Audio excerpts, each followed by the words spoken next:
Get ready to dive deep into Buffalo's vibrant music scene because we're stepping inside the fabulous Flamingo Lounge for the 9th season of local music magic. In the Flamingo Lounge with Rockabilly Greg is more than just a podcast. It's a collection of stories that delves deep into the vibrant musical history of Buffalo and Western New York, creating a living archive where each story adds a unique thread to the overall narrative. This season, we're taking a deep dive into the heart of the music community. Join us for personal conversations with musicians and industry pros where we celebrate the collective creativity that makes our favorite artists, venues, and events so special. But before we get started, I'd like to give a big shout out to our sponsors, CatsLikeUs.com, Diamond Hawk Golf Course and Pub, and valued supporter Buffalo Ironworks for helping to keep the music alive. Dee Adams has been playing guitar and singing for over 3 decades, with 20 of those years spent as a staple in the Buffalo music scene. While solo acoustic is how most folks are used to hearing her lilting lyrical voice, she shines in a full band, whether it's as a leader or a backing vocalist. With roots firmly set in acoustic folk and pop, with lots of room for growth into the beautiful blooms of country, rock and roll, and jazz, Dee uses her voice as the main storyteller, weaving tales of human nature and imagined timelines. It is my honor to welcome to the Flamingo Lounge, Dee Adams. Why, thank you, Greg. Dee, thanks for coming down and spending some time. I'm looking forward to this. You got your guitar there? I do. Or is it a guitar? She's a guitar. She's a guitar. Yeah. There you go. I love it. So we'll get into it. But before we get into all the fun stuff and the music, as you know, I like to ask everyone, did you have an aha moment when you said music's what I want to do? Yeah. My aha moment was pretty young, and it was when my father used to take me. My dad was a keyboard player in cover bands. He was in cover band land, and he took me to his gigs. And one of the things that made me go, oh my God, this is so cool, is he taught me how to properly wrap XLR cables and, cables, like all of that stuff. And so it got to a point where I was like, oh, it's Saturday and it's a jam. It's, a country jamboree this afternoon. Am I going with you? Right. And I remember one time that I didn't get to go with him, and I was just devastated. I was crushed.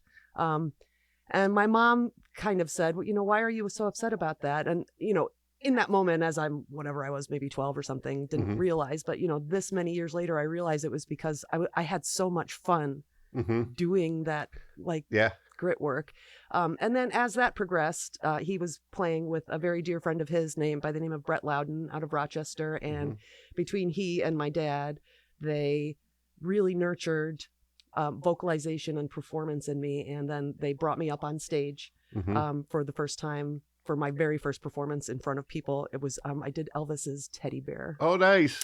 And that was it. I was hooked. Yeah. I was 14 and I had an acid washed denim skirt on and a peach sweater and great big hair. There you go. Big hair. So that was it. That was my aha moment. This is what I'm supposed to do with my life. Had to be the 80s and with the big hair, right? Yeah, love it. That's my era. Puppy sleeves too, or shoulder pads. Shoulder actually, pads. Big shoulder pads. Yep. I remember it well. That's awesome. Now, did you grow up here in Buffalo? Or? I did not. I grew up in Brockport, New York. Okay. Yeah. My family is from England. I was actually born in Wales, in England, and they emigrated here in this the late 70s. And I moved to a bunch of different places. I went off to college, at 18, as everybody does. So I was in Boston,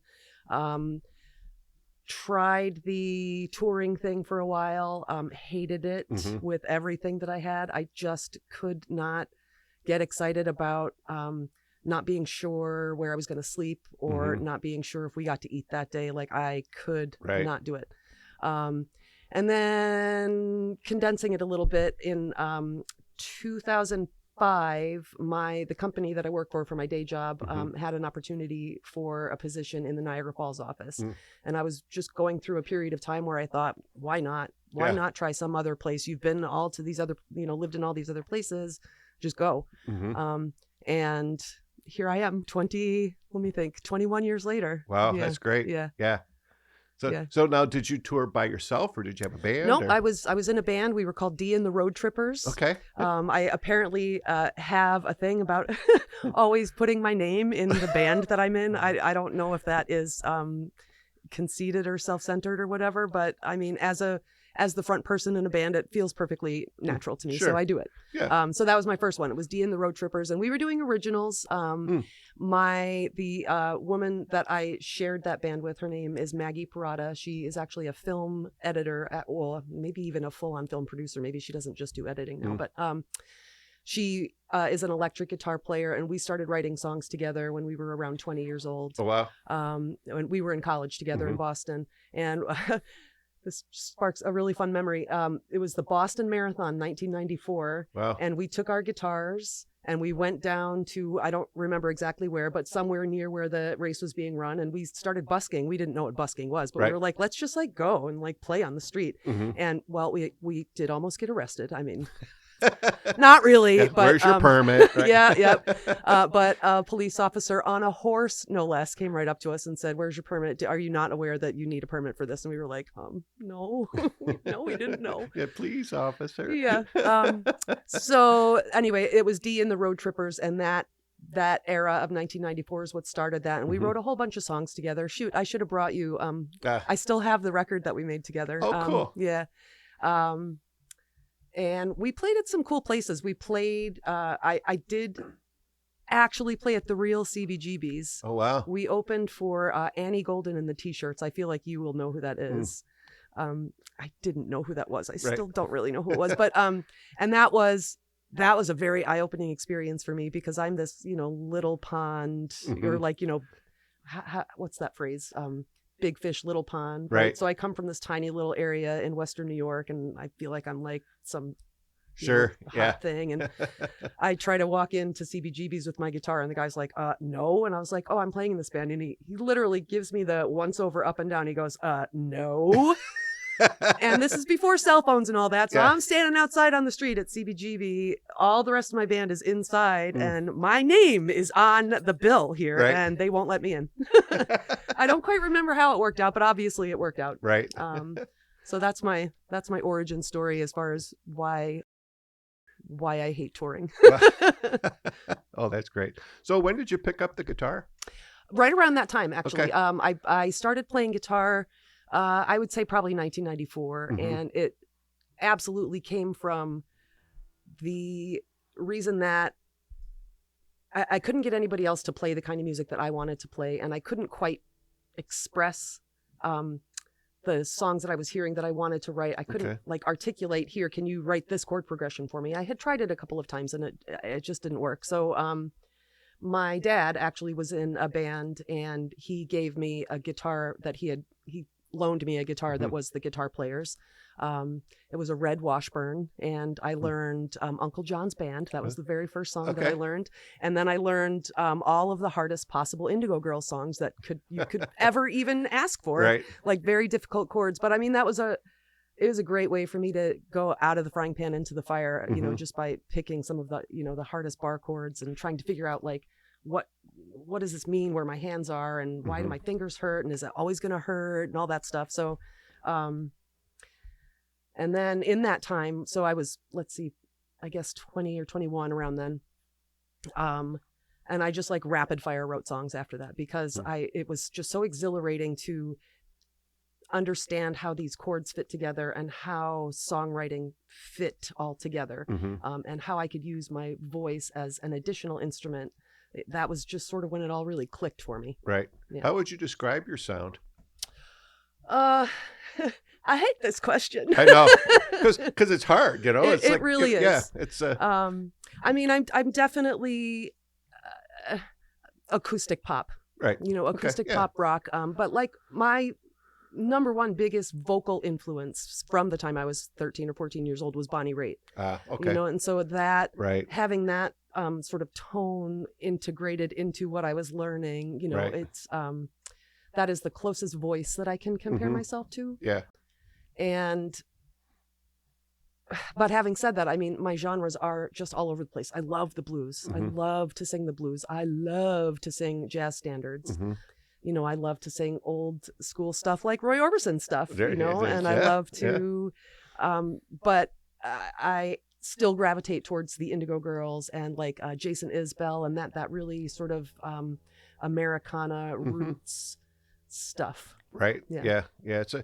I like to ask that question because I just think genre it's so hard to pinpoint nowadays It is. because music is just kind of blended. I Yeah. mean, it's kind of like, yeah, genre was made for radio, right? So you could, are Great. you on country? Exactly. Are you on the rock station, the class?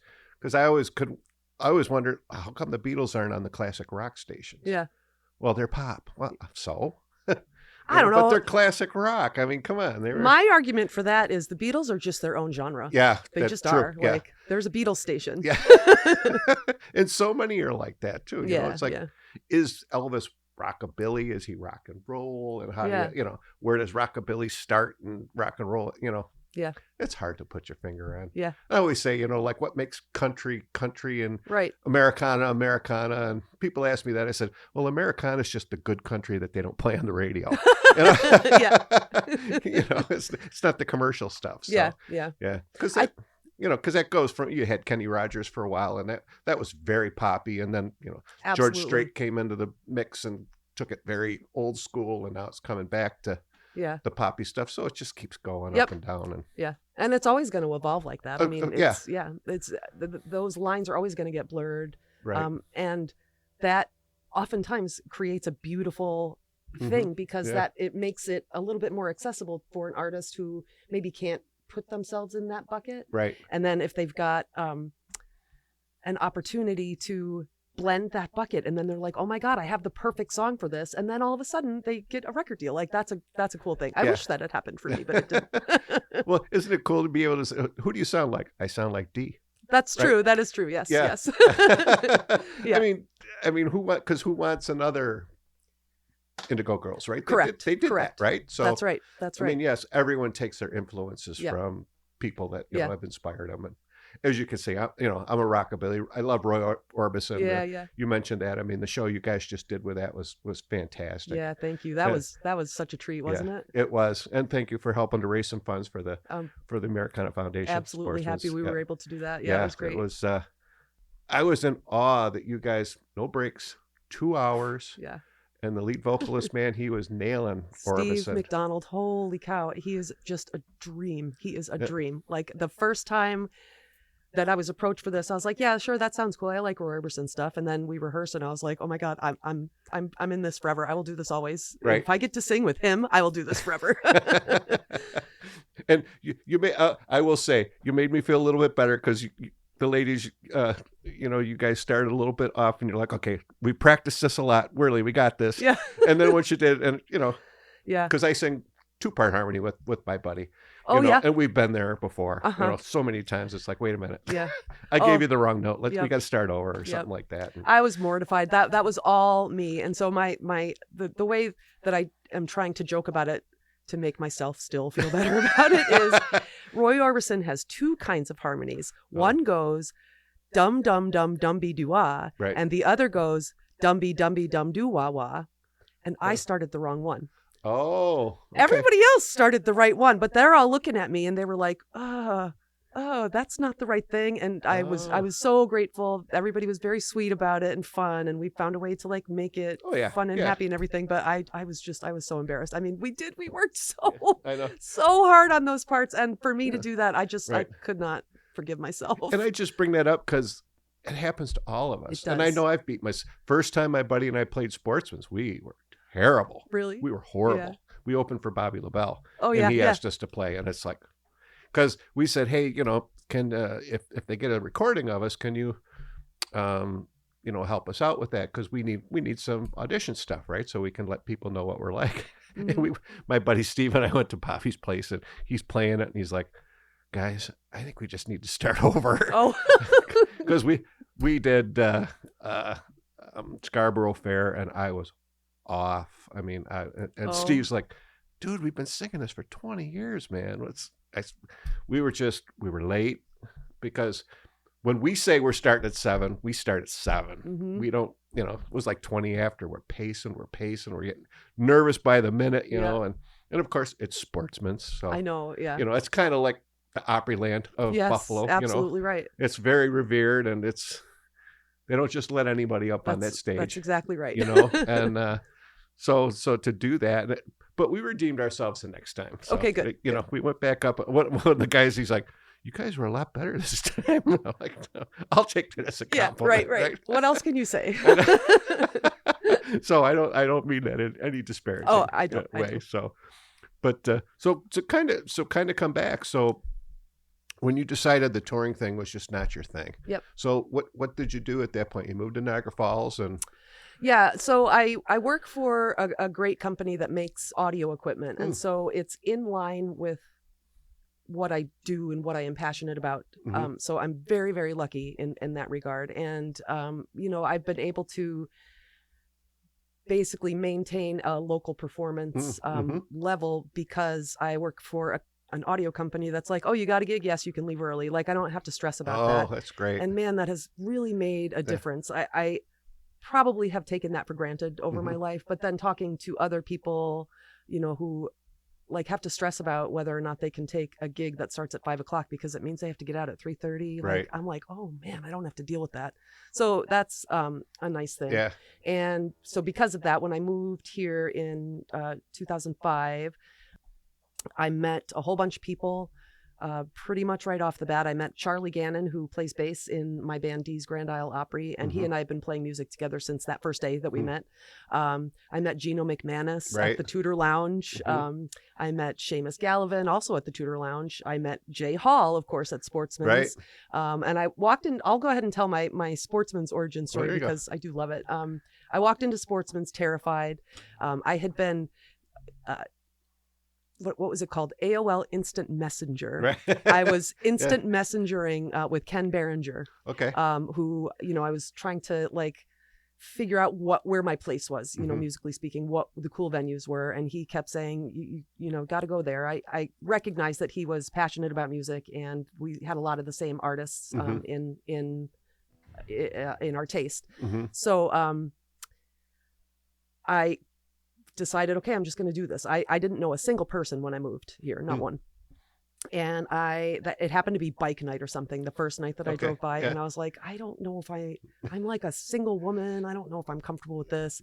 And so he sent me a message the next day and said, I didn't see you. It was Rosie Flores was playing that night. And do you know how mad I am that I didn't go that first time? But I love Rosie Flores. He was like, I didn't see you last night. And I was like, yeah, I don't know. I think maybe that's not my kind of place. And oh my God, he never lived it down. I swear until the day he died, he would tease me about, oh, look at you hanging out at Sportsman's. I thought this wasn't your kind of place.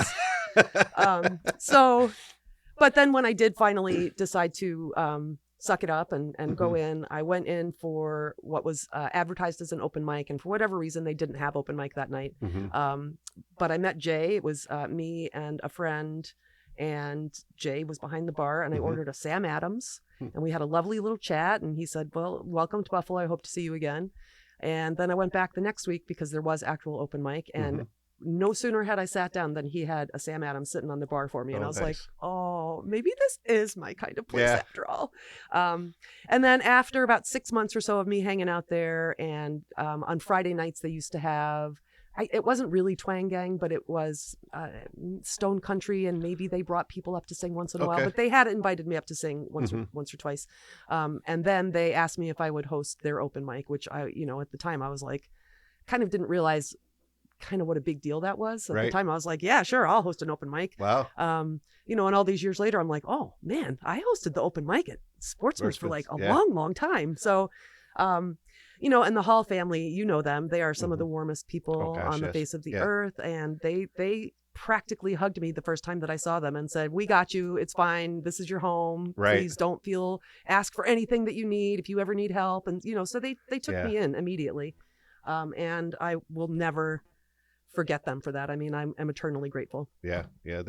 They are wonderful folks, and they are the godfathers of the music scene here in Buffalo. I mean, as well as the Shriver family, and you know, they're right up there with some of the real gems of our community. And that, you know, that's why I started this podcast, because there's so many just wonderful, wonderful people who are, you know, helping people out. I always say this is such a great community. Musicians, I love to see veterans with newcomers, and they're working together, they're collaborating, and you know, new person might show the veteran something and vice versa, and they're up there singing together, Yeah. and it's and playing. Yep. That to me that's special. And you get a lot of that at the open mics too, right? Yeah, Absolutely. Absolutely. I'll come up and say, maybe you want to try it in this key, or Yep. and it's a real special thing It to. is. The mentoring is really Yep. a big thing around Buffalo. Is Yeah.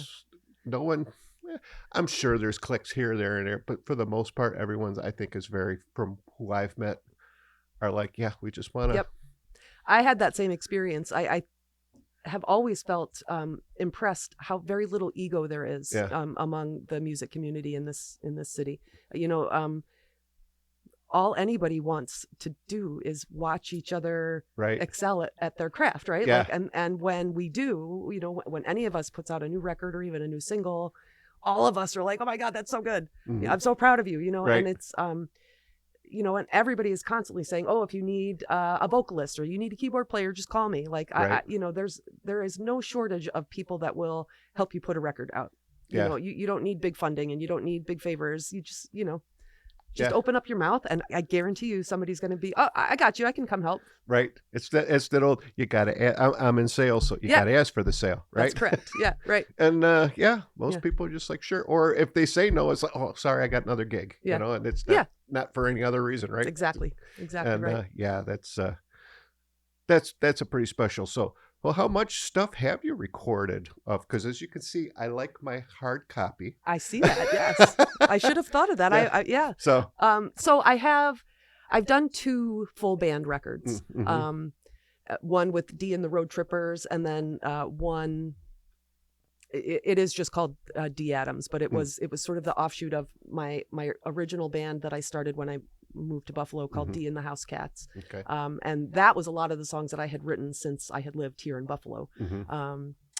And interestingly, and this is something I've been tossing around for years, is so many people are familiar with me as a solo acoustic artist, but I've never done a solo acoustic record. And isn't that odd? That is, That's yeah, odd. yeah. So that is something that I would like to do.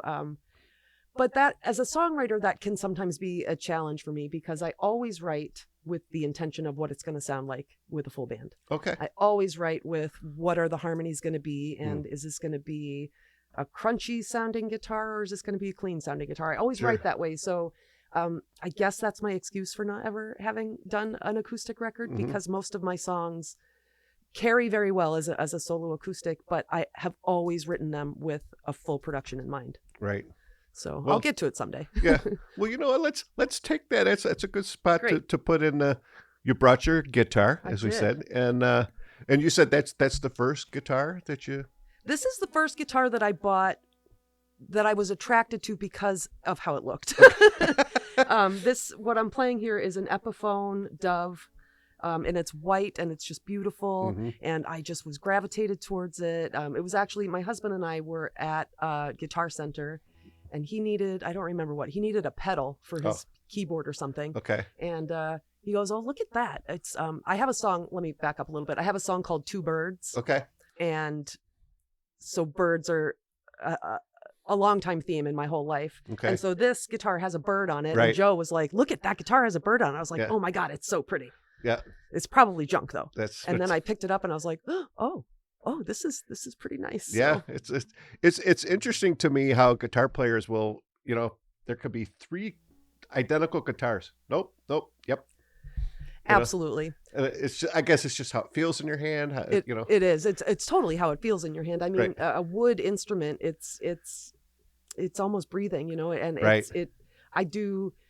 my spiritual side does believe that the connection between your fingers and the wood creates its own unique bond, and not everybody is going to have the same bond with the same instrument, right? Right. So, Yeah. and so this one was a good one for me. Yeah, that's good. So the song that you're gonna sing for us, I'm going to do an older song that I wrote, one of the first songs I wrote here in Buffalo. This is called Widow at a Train Track, 1942, and it was inspired by an archive photo that I came across of a woman at the Central Terminal. Okay. And I obviously don't know the story behind what she was doing, in her big black dress at the Central Terminal, but this is the story that I made up about it.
smiling.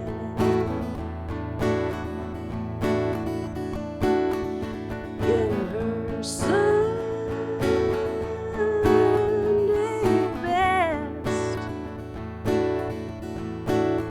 with her hands clutched to her chest. That train is bringing home pieces, broken hearts, carrying heavy souls home in the dark.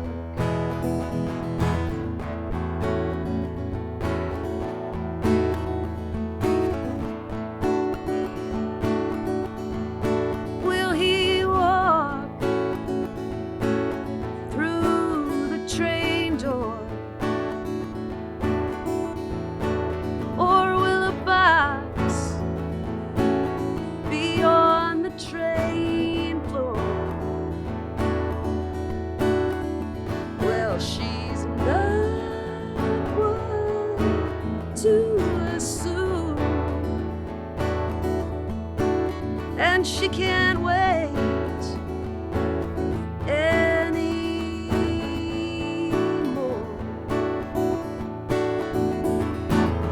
That train is bringing home pieces, broken hearts, carrying heavy souls home in the dark.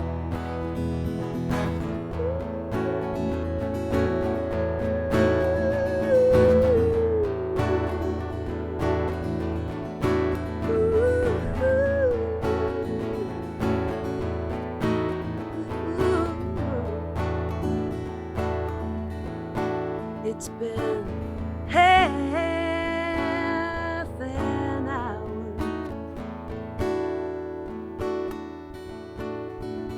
She's searching a little harder,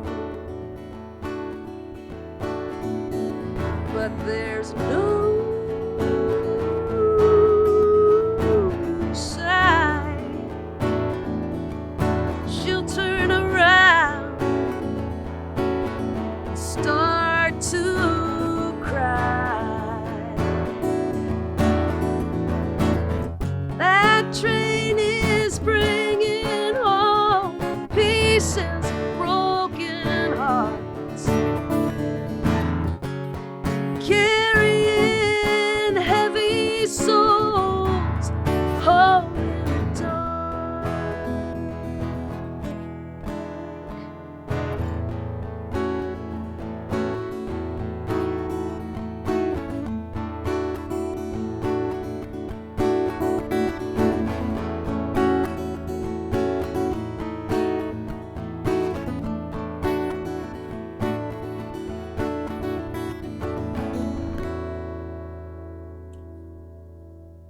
Yeah. Oh, man, that's awesome. I love it. Thank You know, I am so blessed to be able to get these house concerts down here when I Yeah. do the podcast.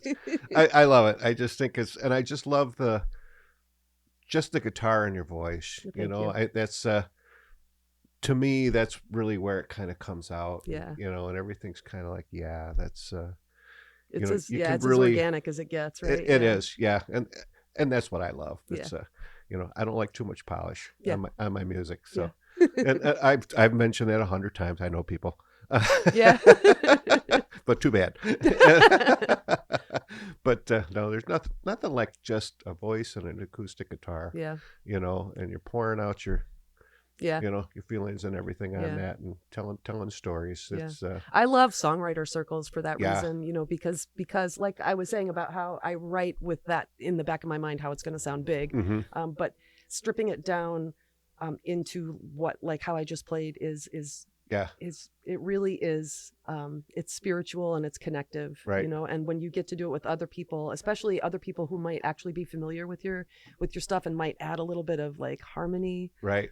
it's just it's Yeah. just magical. Yeah. Now, when you're thinking about that, do you think about when you're recording how it might sound on the recording versus how it'll sound on stage? Um, that's a great question. No, I don't think I do separate those Okay. things. Let me think here. So I guess a big production to me is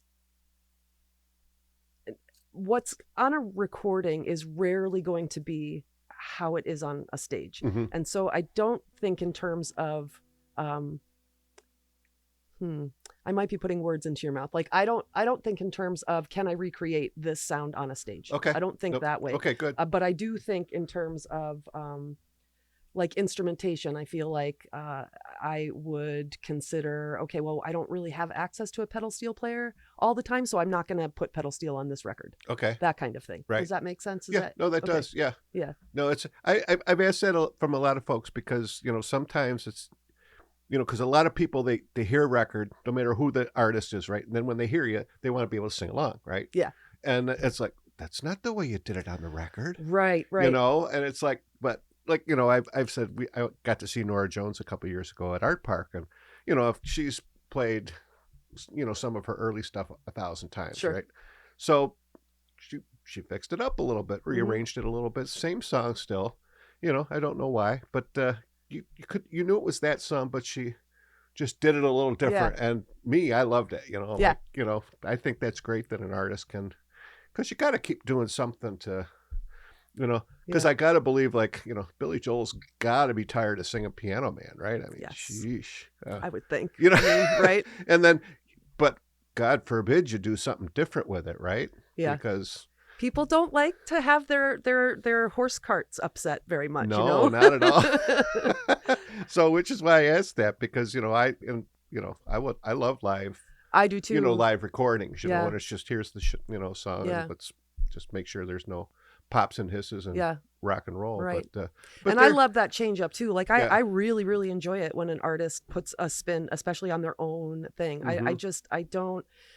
So going back again to the Roy Orbison thing, that was a little bit different because I mean that those pieces are practically orchestral. Mhm. You can't Yeah. really stray too much from what those arrangements are. But if we're thinking about, like, if I'm thinking about what song am I going to do with Dee's Grand Isle Opry or in my trio, Geez Louise, we Mhm. think about like, okay, but why do we have to do it exactly like the record? Why can't we, why can't we swing it a little Mhm. bit? Or why can't we take this heavy metal song and countrify it? Why not? Right. Why not? I love Right. that kind of thing, right? Yeah. Yeah. And another of my favorite things, as a matter of fact, to do when I do solo acoustic stuff is I love to take great big pop hits and make them tender acoustic singer-songwriter versions. Like I do, Right. I do some Bruce Springsteen, Right. I do some Madonna, and I do these things that people are like, I know this song, but what is it? I know this song, but Right. what is it? And then I get to the chorus and they're like, what? This is a Madonna song?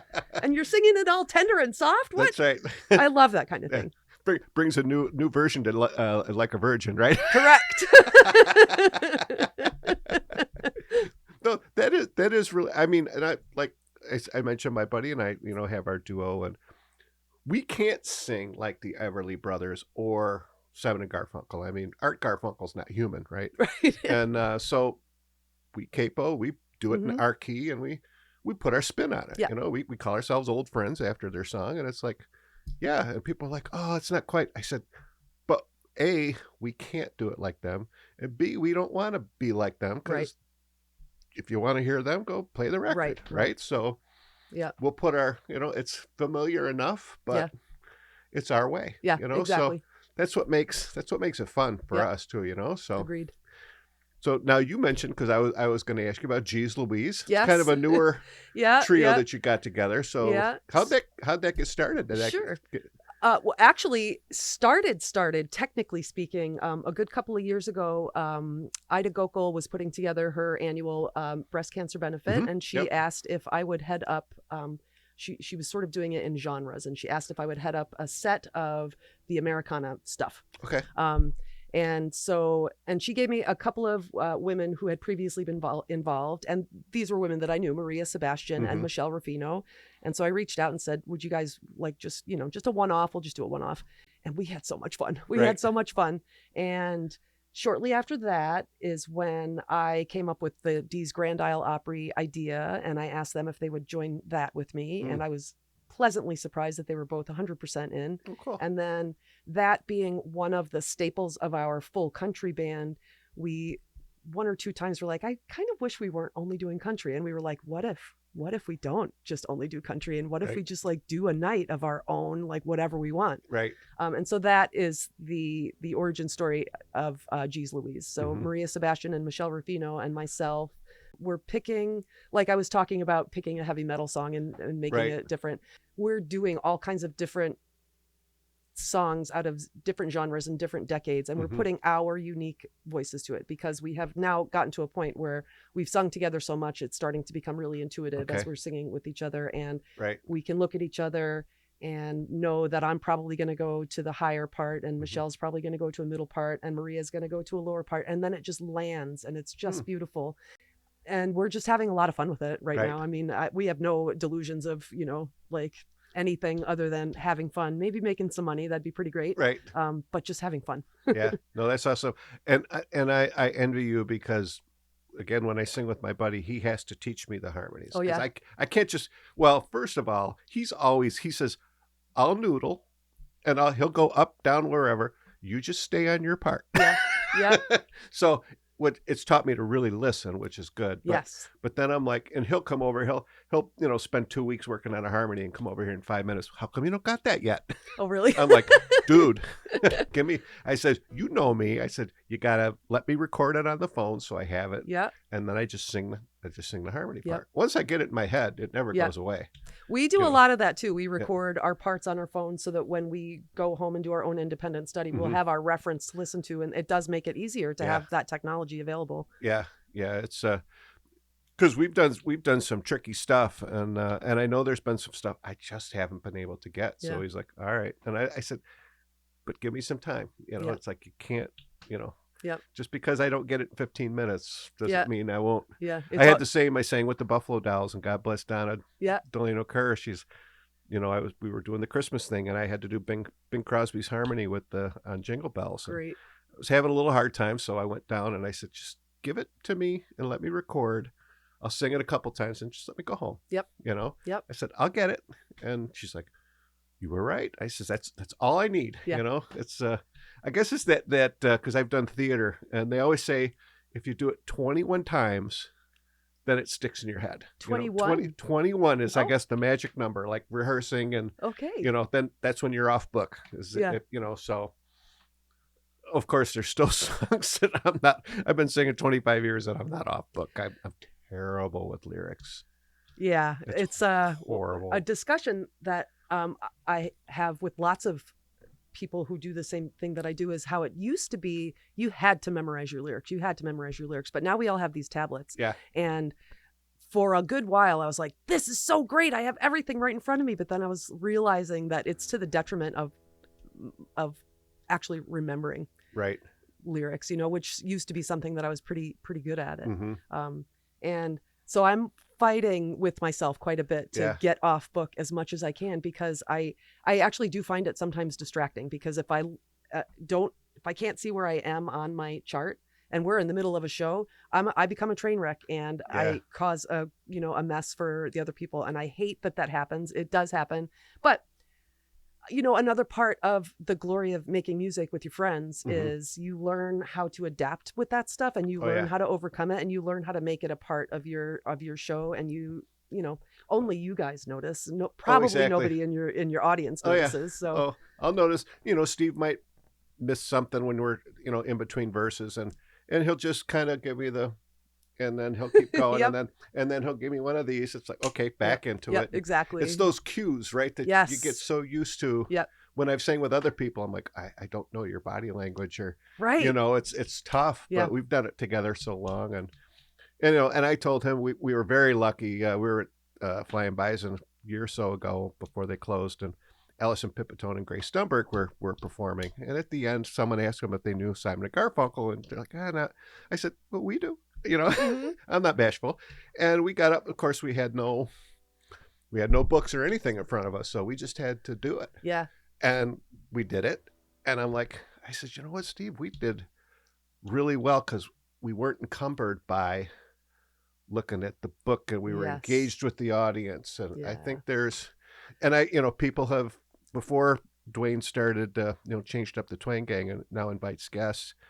People are like, how come you don't go up and sing one? I said, because I don't know the lyrics. And when I had Doug Yeomans down here, I said, I'm not going to get up with my phone. He says, thank you.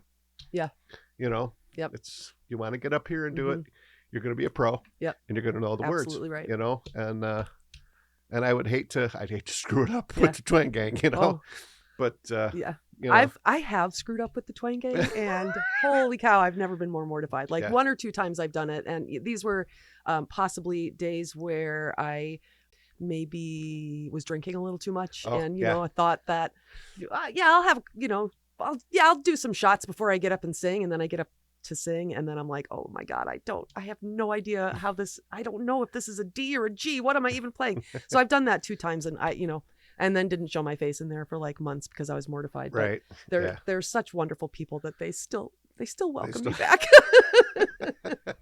I know. And of course, I mean, I just love watching those guys, especially when, they're not used to playing with somebody and they just get up and I love how everyone's watching each other. Yeah. What the bass player's doing. He's watching the guitar player. That's right. Drummer's keeping a, Yep. eye on everybody. Yep. And it's just, okay. Yeah.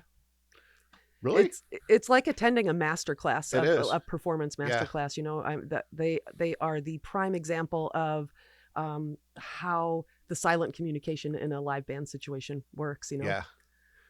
And they'll be like, okay, we're going to do this in G, and okay, now you pick up here, and okay, go, and then yeah, and of course they have their standards that they do, but even when I had Tom Stahl down here, he says, I do all originals up there. They don't know my stuff, but man, they just it's like they haven't ever. And when I've been fortunate enough to like be up on stage with Bobby LaBelle and have these guys chime in and like, this is really cool. This is really this is something fun. And I'm like, I could get used to this.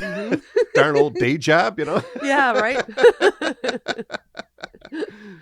So now, are you guys, Geez Louise, are you kind of actively playing out? We are. We just had our very first show last weekend at Penny Lane out in Clarence, and then we have our very next show this Friday, May 22nd. I don't know when this will air, but it's May 22nd. We've got that was a couple weeks ago, kids.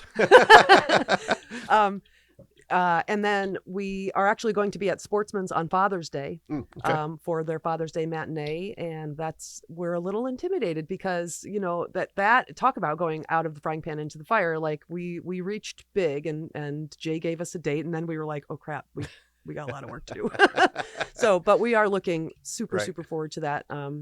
And then surprisingly, we have a number of nursing home gigs, and they're very rewarding. I did not expect it to feel so. I did not expect it to feel so rewarding, but I started doing nursing home gigs. I'm going to divert just a little bit to promote this other thing that I do. So at Christmas time, I do Mrs. Claus because I've got this white hair and all this stuff, and Christmas music is my spirit music. I mean that's one of my favorite things to do. So I decided I'm just going to kind of work that thing. And the very first time that I did it, one night I did like Miss Julie's pre-K or something, like a little kids class, and so it was little kids. And then the next night I did a nursing home, and these were 90-year-old people, and the joy that they experienced hearing somebody even just sing Jingle Bells and that they could sing along to it. Like that was oh my God, kids from 1 to 92 are really, really digging this Mrs. Claus thing. So where am I going with that? Oh yes, nursing homes. That was my first experience of playing music in a nursing home for people who really, really appreciated it in a very different way than people in bars appreciate it. I've been very fortunate to do the same thing. And, played with Robin Grandin's Music to Remember program, and when the Music Hall of Fame had their Musician Medics program, and got into that. And I always say one of the best times is I was doing solo myself, so I had backing tracks because I don't play.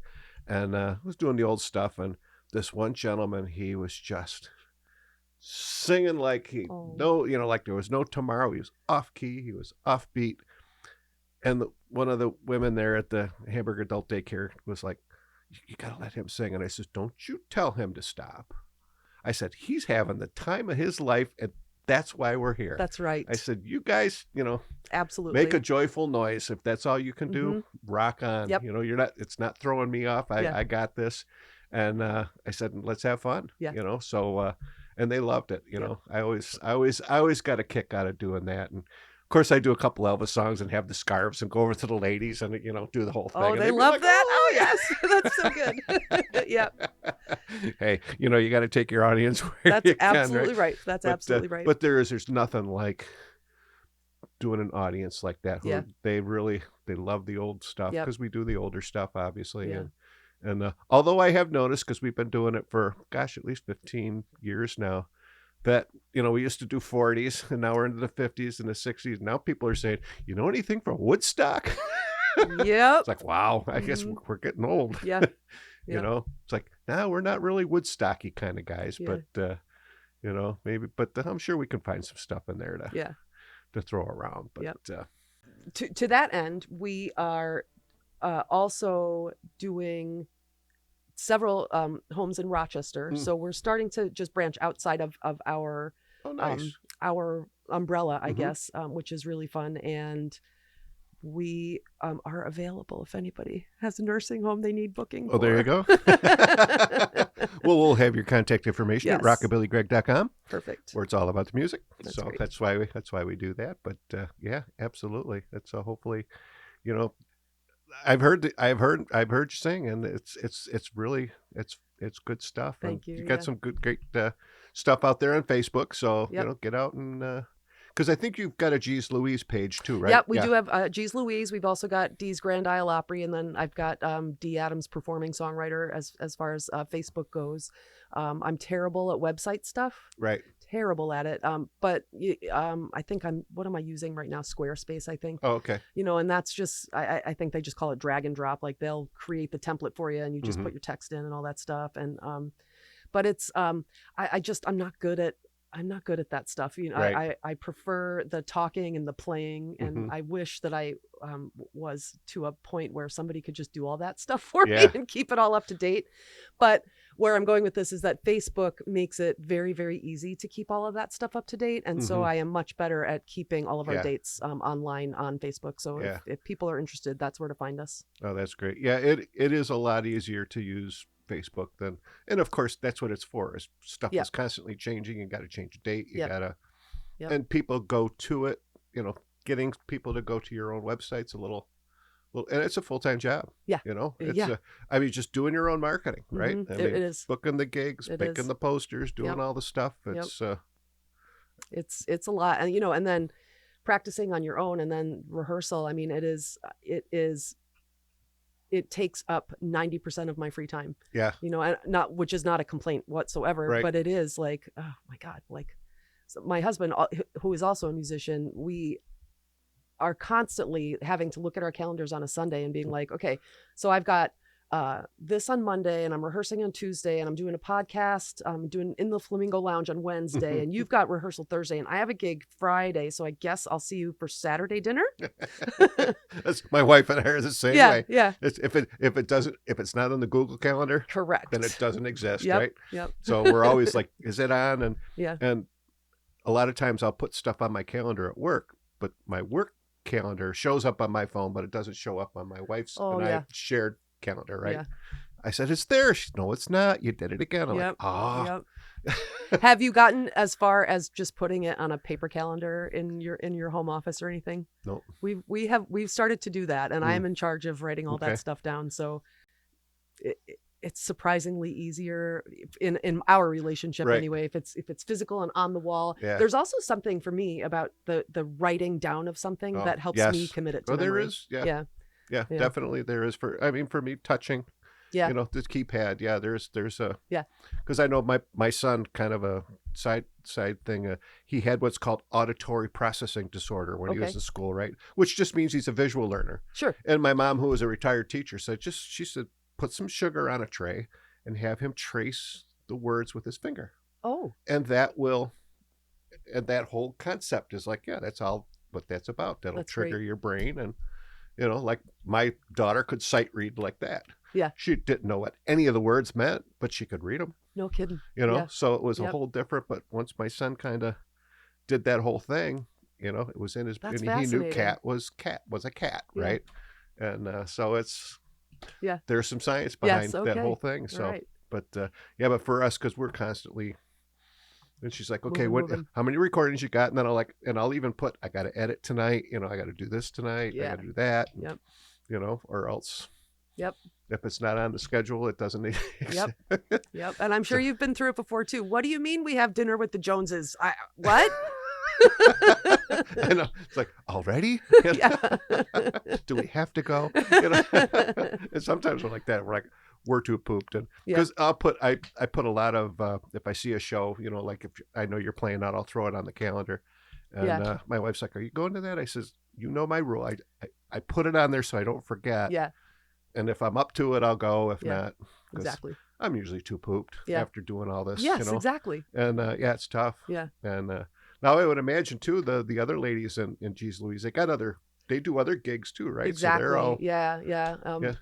You know, Maria Sebastian is a workhorse. You know, she's working constantly. Mhm. So that's one of the hardest things, you know, about working with people who also have a whole lot of projects is scheduling. It can be really, really difficult. right. Which is part of the reason, you know, I was making the joke about we were given a date at Sportsman's and then we were like, oh no, what have we done? But we had to take it because we don't know when we're going to get that opportunity where all of us have that free schedule again. So, but and the other thing that's hard about that is come Friday, if I don't have a gig, there are times where my battery is drained. I need to watch mindless television with my dog and my husband, you know, or my any of my friends, or just do something that I don't have to like actively do thing for. Right. Do you know what I mean? So, but that stinks too, because there's so much good music any given day. And if you want to get your ass off the couch on a Friday night, you're not going to find, you know, you're going to find something awesome to go and listen to. But there just are some times where I'm like, I can't. Yeah. I just can't. And, you know, we've got a lovely home and we've got every instrument you could imagine. So a lot of times Friday nights for us are just, it's 10 o'clock and I probably should go to bed. Oh, but Joe's playing Beatles music downstairs. So I guess let's just jam for a while. Right. You know, so. Oh, that's cool. Dwayne Hall actually often gives me a hard time. Well, you moved off to Grand Island and now you don't ever come around anymore. Yeah. And I'm like, I mean, if you had 6 guitars and a husband who played piano, you'd probably not ever leave either. I know. Yeah, it's like, giddy up, come to my house. Yep. Let's come jam. No, you have to have that that downtime or else. Yeah. Yep. And I know there's so many times I'm like, and me, as you probably noticed, I always got my camera in hand now. Yeah. So, because I'm very cognizant of trying to use my own content on the website and Facebook, and I just love taking shots of musicians are fun to you've taken to photograph. You've taken great photos. Got a great eye. And of course, a lot of throwaways, you know, because especially when people are singing, they got duck lips and you know, eyes closed eyes. Yeah. So it's like, oh damn, it was good except for that one thing, you know. So it's but it's been a lot of fun. Yeah. And again, I did it because I'm very, very cognizant of not trying to use other people's work, and if I do, to get permission issue. Right. You know, no, it's because I'm a graphic artist by trade, and that's something that's kind of very, very special to me, you know, and especially with everything that's going on, you know, in today's, you know, with making it so easy to just put something up there. I try to, let's really. Yeah, honor your craft, right? Exactly. Yeah, that's a very good way to put it. So we're getting close to the top of the hour here. Okay. So we're getting ready for another song. I'm going to ask you, you probably have one in your mind. Okay. But I really like this question. It's from the Johnny Cash biopic with Joaquin Phoenix. Okay. And Sam Phillips asked Johnny Cash when he was first starting to record, if you got into a car accident and you were lying in a ditch and you had one song, just one song that you could sing for me that would tell me who you are, what would that song be? And if you have that, I'd love to hear it. You got it. This is one of the first songs that I ever wrote, and it is based on a book by Orson Scott Card called The Song Master. It's a beautiful novel, beautiful sci-fi novel, and this is called Pennsylvania.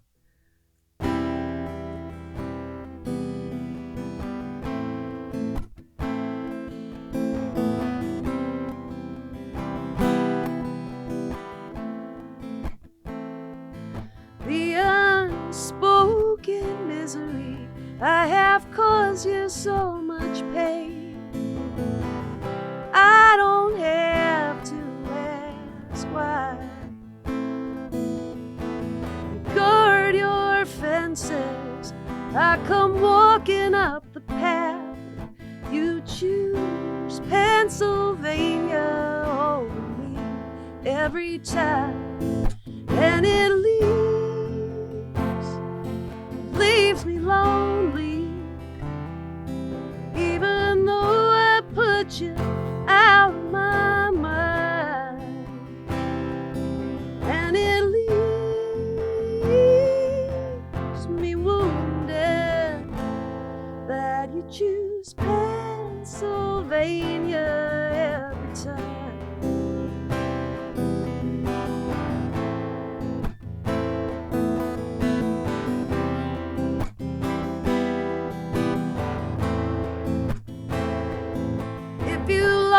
To understand me, but you cannot find my words. I can offer you some peace. Listen now, my song is but a melody of me, four-part harmony, and it leaves me lonely, even though I put you out of my mind, and it leaves me crying that you choose Pennsylvania every time.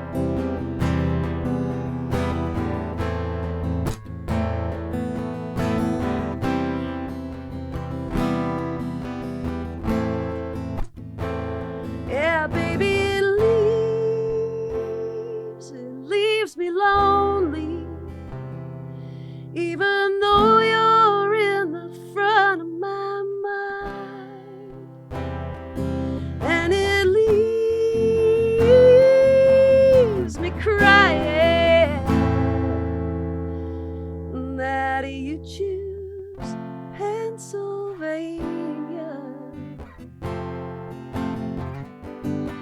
Choose Pennsylvania every time. Ooh.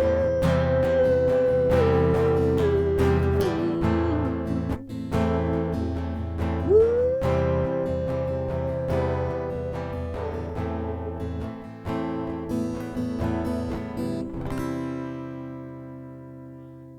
Yeah, I love it. Thank you. Dee, that's great. Thank you.